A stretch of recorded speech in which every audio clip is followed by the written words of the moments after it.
Bonjour et bienvenue sur ce nouveau podcast sur le MK Framework.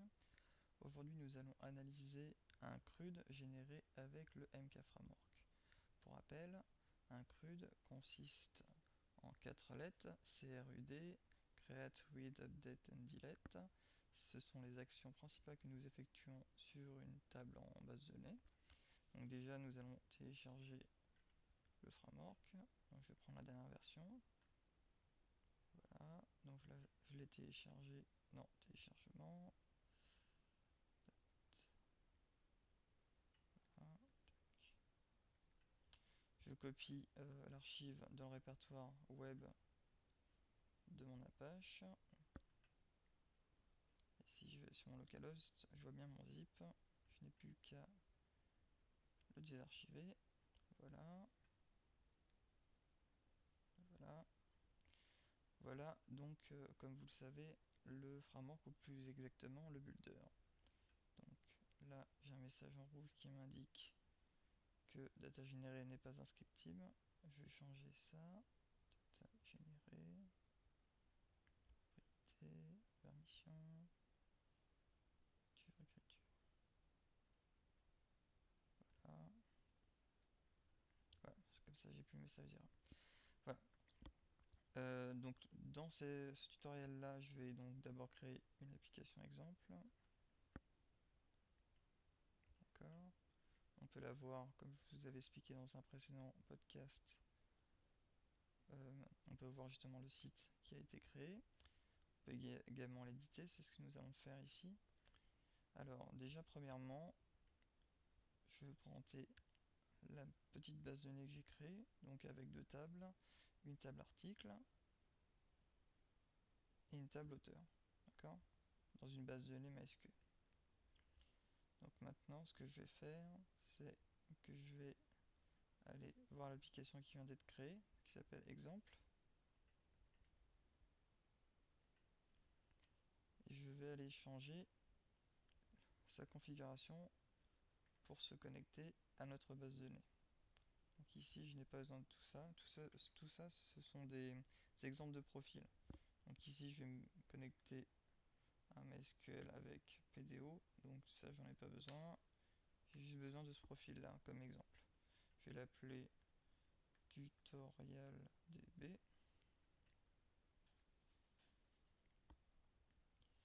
la base de données s'appelle tutorialdb. Tutorialdb. Voilà, donc ça c'est fait. Maintenant, on peut créer une couche modèle en s'appuyant sur ce profil.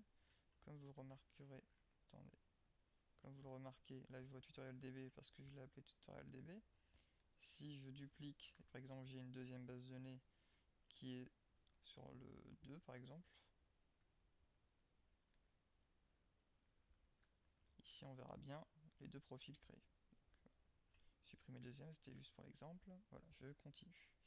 Donc là, je clique sur tutorialdb donc pour qu'il utilise le profil de connexion, d'accord, pour se connecter à localhost, à la base de données tutorialdb, celle-ci donc, et qui crée les différentes classes modèles.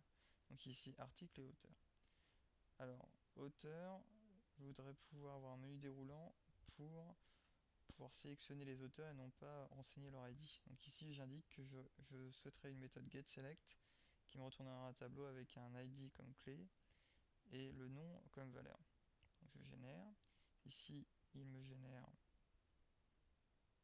deux classes modèles, comme indiqué par le builder, ici et ici. Donc une classe modèle pour l'article, qui utilise comme profil de connexion tutorialdb. La table s'appelle article et il utilisera la classe rowArticle pour les enregistrements qu'il réceptionnera de la base de données. Donc là j'y retourne. Là donc j'ai bien créé mes deux classes modèles. Je vais aller maintenant pouvoir créer un CRUD. Je vais d'abord créer un CRUD pour les auteurs. Donc je sélectionne la classe modèle auteur. On peut donc sélectionner pour la création du module le nom du module. Donc ici on peut laisser auteur par défaut, mais vous pouvez changer également. Je vais mettre par exemple auteur avec un S ou autre chose. Ici on sélectionne les différentes actions qui sont disponibles sur ce CRUD. Donc formulaire d'ajout, modification, suppression, etc. C'est décochable. Ça, vous faites selon votre envie. Également ici, le nom des champs qui seront affichés en en-tête de tableau et dans les libellés des champs, dans les libellés pardon, des formulaires. Donc là, je peux créer. Donc il m'a créé un module auteur avec un S que je peux voir dans module. Donc on voit bien module auteur avec un S. Il me donne également un lien. Je peux cliquer dessus pour aller voir le module en question. Donc le module auteur avec un S. Ici, nous n'avons aucune ligne pour l'instant. Si j'ajoute Victor, il m'ajoute bien dans le tableau. D'accord? Donc on a bien new, donc le create. On a bien read, puisqu'on voit les éléments, on peut également les afficher individuellement. Le U de update, c'est pour éditer. Donc là, si je mets un 2, je mets un 2. Donc update and delete parce que je peux supprimer l'enregistrement. Voilà. Donc là, je recrée Victor Go. Voilà. Là, ce qu'on va faire, c'est qu'on va un peu plus détailler pour voir comment fonctionne ce module-là. Parce que c'est bien beau de le voir fonctionner comme ça. On dit oui, c'est bien, ça marche, mais comment c'est codé? Alors, nous allons regarder justement en détail le module auteur. Alors, je vais revenir sur une petite chose, c'est que je vous avais indiqué lors d'un précédent podcast que l'on pouvait explorer les projets. Et justement, je vais pouvoir vous montrer à quoi cela peut servir. Par exemple, là, je vais cliquer sur explorer le projet. Et donc, je vais être en vue via le builder en web dans exploration de projet. Donc là, je clique sur le module auteur, et vous allez voir les informations qui sont intéressantes. 1. Si je clique sur le contrôleur, donc le fichier main, je vois en amont la liste des actions de mon module. Les actions, ce sont, comme qui dirait, vos pages. C'est-à-dire, si vous avez une page accueil, elle sera préfixée d'un underscore. Si vous avez une page information, elle sera préfixée d'un underscore également. Pourquoi? C'est pour différencier les méthodes qui sont accessibles de l'extérieur des méthodes qui sont propres au fonctionnement de votre module. Voilà. Donc là, on voit le module auteur, on voit par défaut, c'est la méthode index qui est appelée.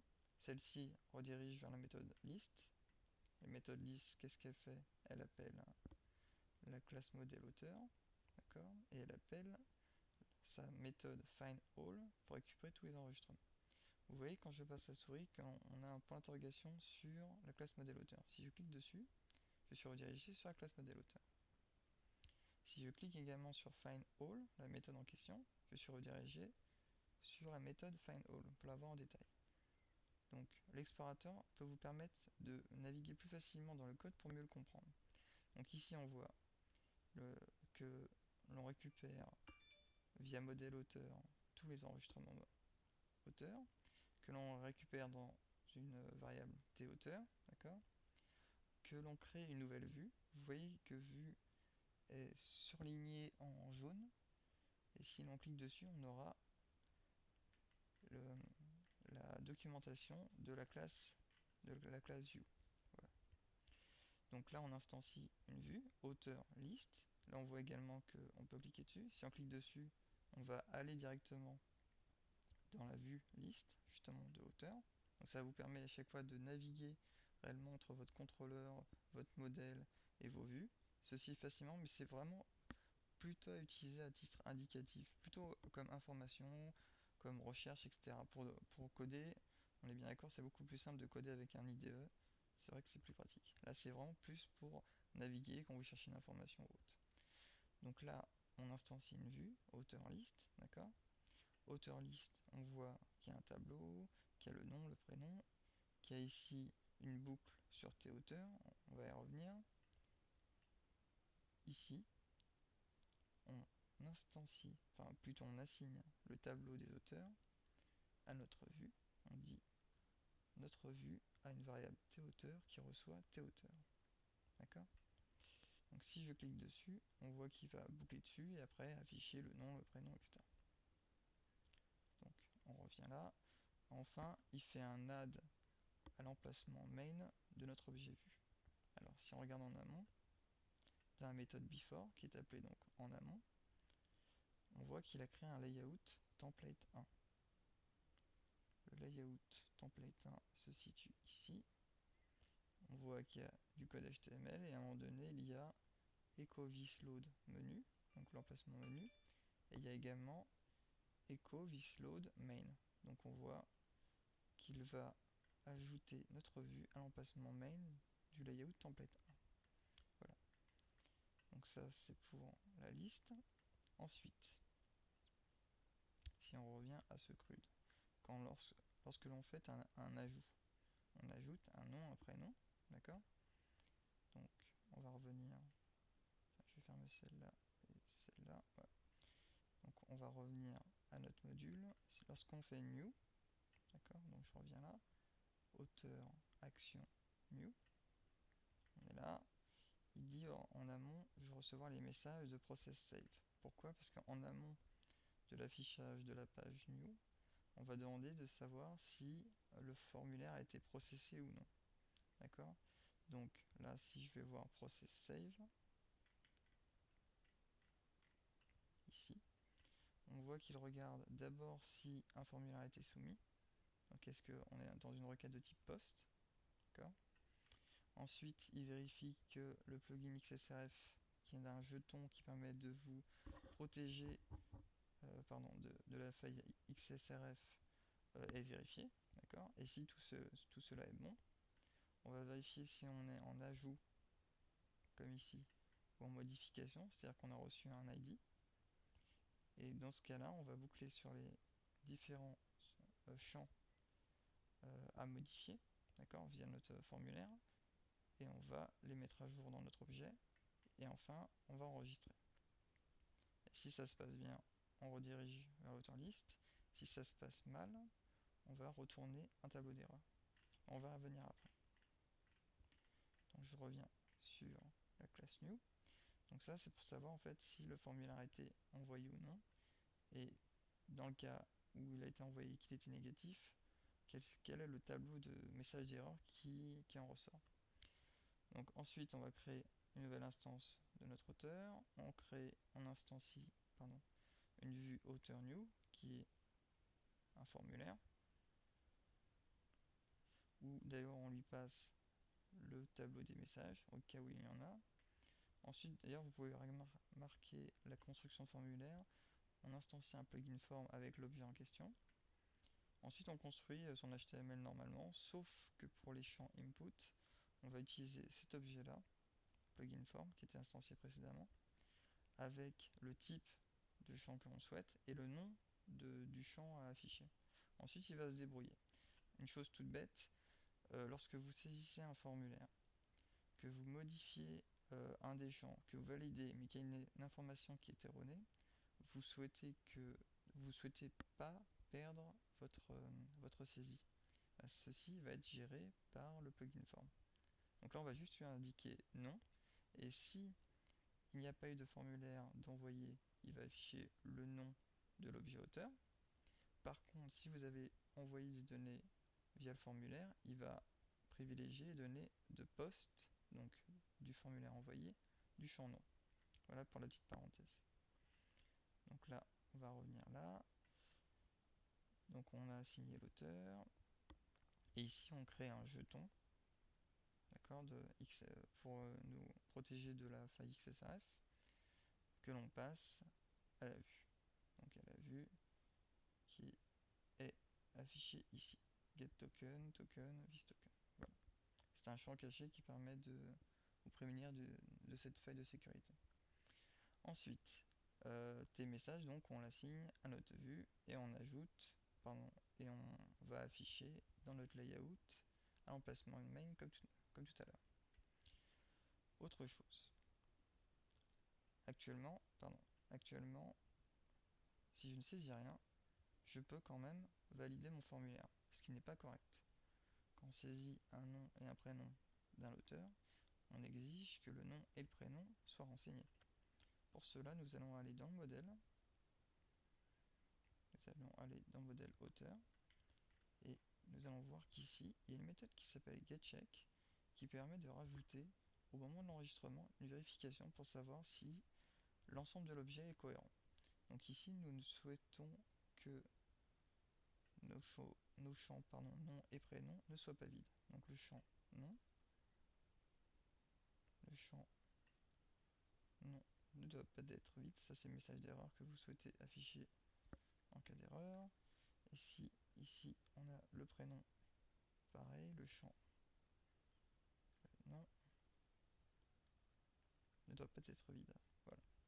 Donc là, si on retourne sur le même formulaire et qu'on valide, cette fois-ci il y a une erreur et on nous affiche deux messages d'erreur de circonstance. C'est-à-dire que le nom et le prénom ne doivent pas être vides. Donc là, si je mets un nom et un prénom, là ça fonctionne. Voilà pour l'ajout. Je vais revenir sur main auteur, donc list, new, edit et new sont quasiment pareils. La seule chose qui change, c'est que pour le modèle auteur, on va récupérer, pour l'auteur, on va récupérer un auteur existant, alors que tout à l'heure, on crée une instance d'auteur. C'est la seule différence entre un ajout et une modification. Ces deux méthodes, d'ailleurs ces deux actions pourraient très bien être fusionnées si on le souhaitait. Donc voilà. Et pour delete, pas grand chose de très intéressant. Lorsqu'on fait une suppression, actuellement, donc toujours pareil, le process pour vérifier juste le token qu'on a bien en poste. Et pardon, si c'est bien le cas, on supprime et on redirige vers auteur list. Donc si je reviens sur delete, on va instancier la vue auteur delete, on va lui passer l'auteur, on crée les jetons, exactement pareil que pour new et edit. Voilà pour ce petit tour d'horizon du CRUD dans le MK Framework. J'espère que cet épisode vous a intéressé et je vous remercie de votre écoute. Merci et à bientôt.